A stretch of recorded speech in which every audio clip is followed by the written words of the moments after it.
भरपाई जो भी है वो सब ब्याज के मैं जुर्माने के आपको वापस होगी। और इसमें कोई बहुत लंबा समय नहीं है। आज आप सब लोग संकल्प लेकर के जाएं, ईमानदारी के साथ एक छोटा सा काम आपको करना है। गर्मी लग जाएगी, झाल मारवा रहे हो।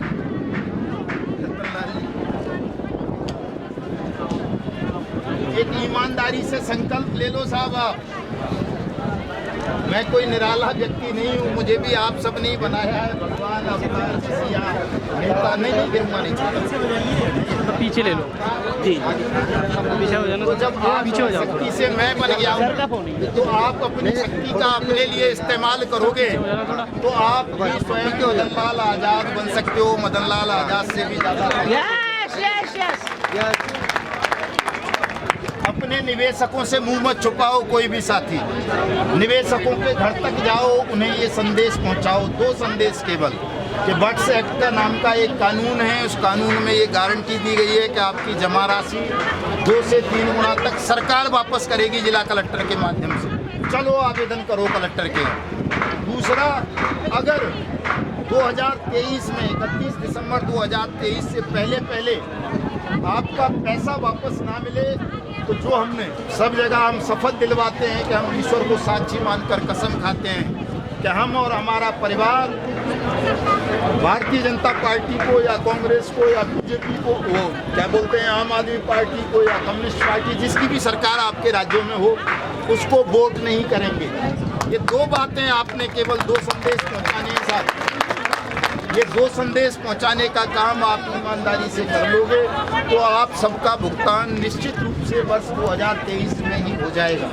क्योंकि मेरे मुंह से आपने बहुत सारे लोग देख रहे होंगे, मैंने जो कहा है वो हुआ है और मैंने एक साथ कभी सारी बातें नहीं कही हैं। अलग अलग समय पर अलग अलग बातें कहता हूँ। मुझे आभास होता है कि अब मुझे क्या बोलना है, क्या होने जा रहा है, कल परसों क्या होगा, उसके अकॉर्डिंग मैं बोलता हूँ। मैंने कहा पदपट्टिकाएँ लगेंगी तो पदपट्टिकाएँ लगी। मैंने कहा भुगतान मंडल स्थापित होंगे तो होंगे। 31 जुलाई को जब आप सब आए थे जंतर मंतर पर तो मैंने कहा था कि बहुत जल्दी भुगतान शुरू होने जा रहा है। 4 अगस्त को स्वयं गृह मंत्री ने पोर्टल लॉन्च कर दिया और पैसे देने लगा। नहीं तो 45 दिन की बात कर रहा था।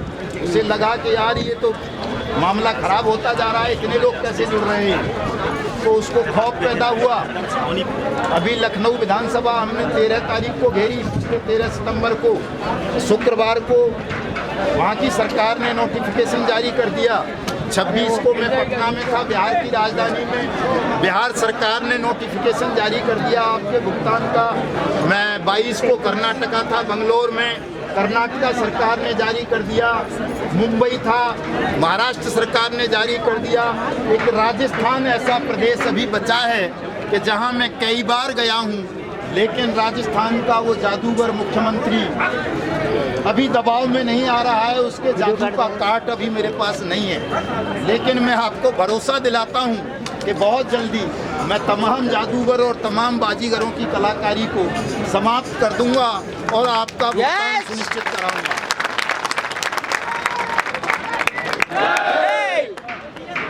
चुनाव का समय है, जिन जिन राज्यों में चुनाव हैं वहाँ हम इन नेताओं को घेर सकते हैं। घेर देंगे भी नहीं तो केवल जनसभाओं में जाकर के अगर वहाँ अपनी मांग निर्भयता पूर्वक उठा दें कि आप हमारा भुगतान करो तो आपका रास्ता और सरल हो जाएगा। वैसे तो चमत्कार ये होने हैं, टेंशन फिर भी मत लेना कि यार हम घेर नहीं पाए। मदन लाल जी ने घेरने का आह्वान किया था, कोई बात नहीं भी घेर पाओगे तो कोई दूसरा घेर लेगा, क्योंकि ये होना है। जो होना है उसके लिए भूमिका कारण सब परमात्मा स्वयं बना देते हैं। ये कारण बनते जा रहे हैं आपके भुगतान के। इसीलिए आपने देखा होगा PACL के मामले में भी सेबी ने अभी कहा कल परसों ही जो है 17,000 से 19,000 दे देंगे साहब, आवेदन करो, तो उसने भी एक लिमिट बढ़ाई है। तमाम अच्छी सूचनाएं आपके इस आंदोलन के कारण आपको मिल रही है। बस आपको इस लड़ाई को निरंतर रखना है, घरों में नहीं बैठ जाना। चूँकि भुगतान के बाद भी दोस्तों एक बड़ा काम करना है। मैं मुंबई गया था,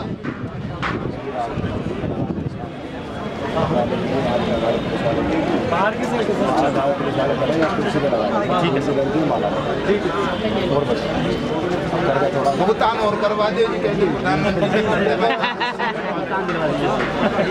देखो अगर हमारे हाथ में हो तो हम सब कुछ हम भी तुम्हारे जैसे क्या पता हमारे रिश्तेदारों को कैसे पड़े जी, हम थोड़ा सा प्रशासन से करेंगे। ये बहुत अच्छी बात है सर कि आप करें।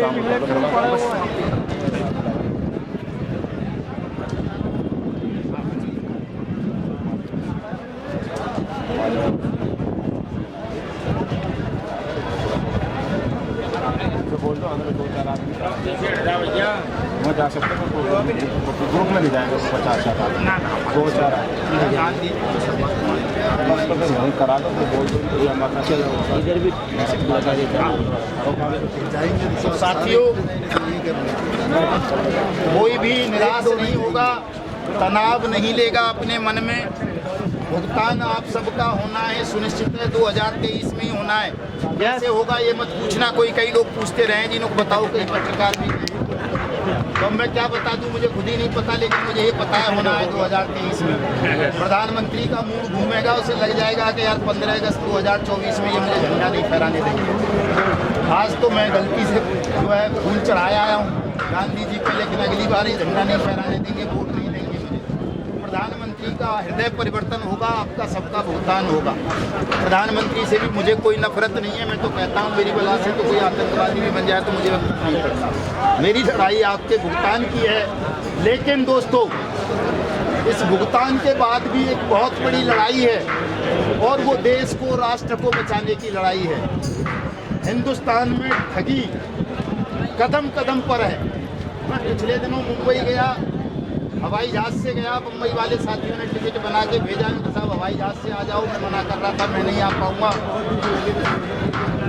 वहाँ एयरपोर्ट पे जानबूझ के एयरपोर्ट के स्टाफ ने मेरे जो वो इमिग्रेशन होता है, क्या बोलते हैं, चेक इन, उसमें डिले कर दिया और फ्लाइट छूट गई। उनको जी अब नहीं जाओगे, दूसरी टिकट लो। खैर साहब दूसरी ले ली, और मैं अकेला नहीं, ऐसे सैकड़ों लोग थे मेरे जैसे।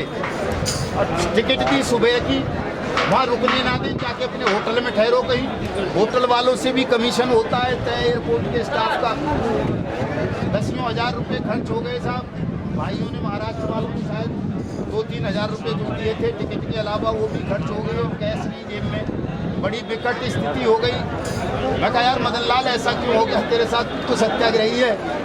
लेकिन बाद में मुझे समझ आया कि ये ठगी भी तुझे दिखानी थी परमात्मा को, इसका अनुभव भी तुझे कराना था कि इतने बड़े स्तर पर भी ठगी होती है। जो लोग हवाई जहाज़ों में घूमते हैं उनको भी ठग लिया जाता है, वो भी ठगों से अछूते हैं।